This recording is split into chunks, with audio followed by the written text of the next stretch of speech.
Howdy all. Round two has ended and there has been some unreal games this round. I'll be going over some of the highlights and give my review as well for the round. So before we get into that as well, if you can like, subscribe and follow Day.Sports on the socials, and that way you can give me shit when my tips are really bad as well. So nearly set the perfect round this time, went 7 out of 8, few dicey wins, but we got over the line mostly there.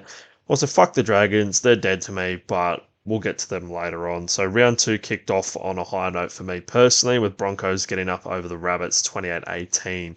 I went to this one. I actually picked up an original Broncos 1995 travel-in jersey as well to rep to the game, so that was pretty sweet. They just announced their new 2024 Heritage jersey as well, which is a kind of a rerun of that one in a way. I think I want to get that one as well, so it's going to be pretty cool that that's out. So first half looked super dicey from both teams. The amount of drop ball and mistakes had me shaking my head, honestly. It was a painful watch. Dean Mariner and Reece Walsh, they had some solid efforts in there. Reece just made things look so easy, honestly. That first try that he scored, it looked like there was an obstruction or something like that. He just walked through the team. It looked too easy in that case.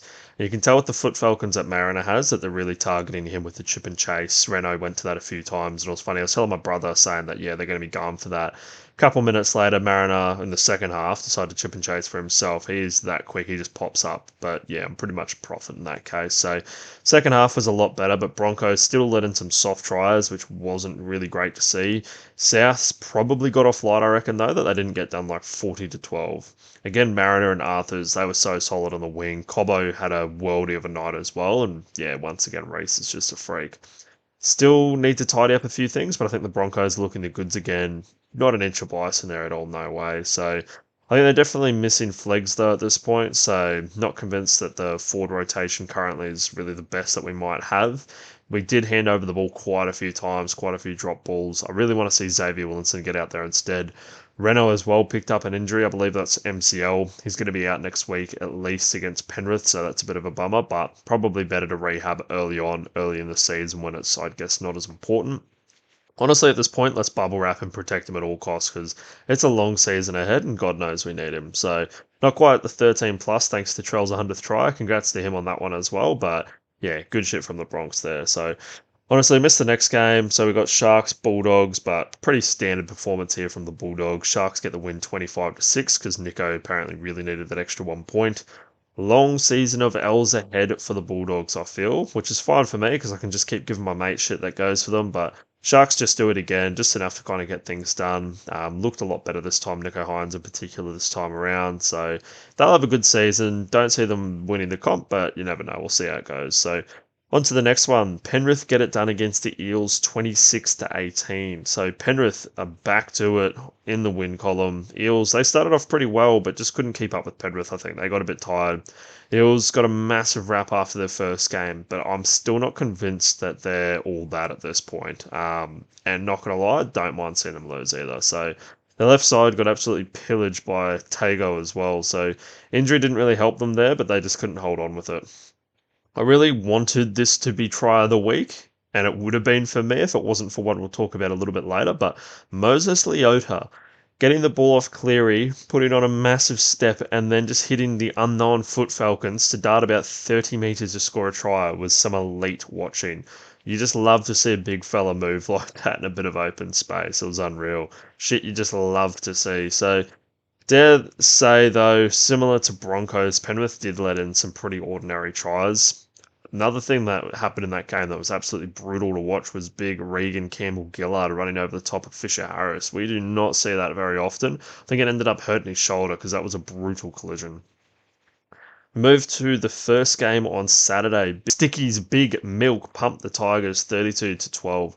Raiders are looking awfully hot at the moment. Zach Hoskin in particular is having an absolute day out to start this year.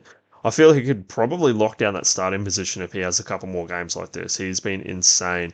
Fogarty as well, he looked unreal. Actually let Ethan Strange touch the ball this game, which was good. That worked out really well. He managed to cross the line and was looking quite impressive as well. Galvin and Appy were the standouts in my opinion for the Tigers, but God, it must be rough for Appy. You can see the quality and experience that he brings to that team. Like, he's trying so hard to get them rolling, and Yeah, it just doesn't work out. Probably feeling a bit how Brooksy did for a couple seasons there. So Sebi Chris as well. He looked like an absolute handful in the centres. That try that he set up for Savage on the short side was fucking cheeky and class. And yeah, it'll be good to see if the milk can keep things up. So was not looking good for the Cowboys at the start of their game, but they managed to just sneak by in Golden Point with the big field goal guy, Chad Townsend, slotting one. So Adam Elliott, he was giving them all sorts of head noise in the first half, crossing over twice. I feel the Cows really did all they could to try to lose this one. It was not a good start, or probably overall great game for them. A lot of mistakes were happening on both sides. Knights were looking a little bit more like towards the end of last season, so I thought they were going to run away with it at one point. Cows managed to claw things back and tie things up, but Val Holmes, he had an absolute shocker with the boot, which nearly cost them the game. Like if he had slotted those, wouldn't have been in that position. Knights are going to be in for it next week though, and Cows, again, not convinced they're really going to be top 8 material. Warriors were looking nearly certain for the big upset down in Melbourne and a massive bounce back, but it just wasn't meant to be after losing in the dying seconds to a freak try from Coates. Getting Storm up 30 to 26. So this was just about game of round two, I think. Two of the top sides clashing. Storm looked a little bit slow at the start, with tries coming fairly easy down their left edge. Dallin Watene-Zelezniak crossing twice without too many dramas. Metcalf again for the Wars. He looked amazing outside of some of his missed goal kicks. A few times I'd Storm pretty much written off during that game. I didn't think they were going to get there. Was good to see Paps back at full flight. That team looks so much better with him in it, honestly. For him to go over in the 77th minute and give them a glimmer of hope, that was nice. But I thought, nah, surely they're not going to be able to get there, especially once they kind of pass that 2-point field goal territory. I was like, nah, they've cooked it. No chance. 30 seconds left. Xavier Coates flies about 40 metres through the air, beats DWZ with his entire body out, and manages to score one of the greatest tries that I have ever seen to win a game. I was stunned, honestly. I feel bad for the Wars because they had it done. It was kind of a freak effort that got it over the line, so they can hold their heads up high there. They're going to be elite this year. Now, Sunday, Roosters go down 21-14 at Brookvale. For starters, sucks to suck Roosters, honestly. My spiteful tip into Manly just makes me feel so much better after the Broncos lost to them. I found this such a good game to watch as well. It kind of had a little bit of everything. Manly are looking very, very good this season so far. So all across the park, they're just looking really solid. Both fullbacks, again, had a massive day out. Manly definitely looking so much better with Tommy back as well. Teddy was just everywhere as well. That ball that he put through to Dom Young just to take off down the field, that was unreal. Would have loved to have seen DC get there as well if he was able to mow him down like he got Crichton in Origin a couple of years ago. But yeah, I think the Roosters were pretty lucky to get away with that score. Manly had so much possession right on their try line. Like there was a few that were called back. I think they were pretty lucky there. Brooksy, he looked electric and so dangerous with his running game. Him linking up with that left edge and Tommy just kind of moving around him, that is going to give so much head noise this season to so many teams. Bit of a stressful watch with my tip there, but it was a good watch. Yeah, at this point, I was 7 for 7. And all I've got to say is GG to the Dolphins. Did good against a shit Dragons team. They deserve to get punished, and they're dead to me at this point. I'll happily watch them get pumped week in, week out. Not even my love for Ben Hunt is going to save them at this point. But that pretty much wraps up round 2. How did your tips and punts go? I'll have my round 3 tips out on Wednesday, so make sure you keep an eye out for those. Again, have a hard look at yourself in the mirror, Dragons. That was fucking dismal. Yeah, have a good one, and I'll catch you later.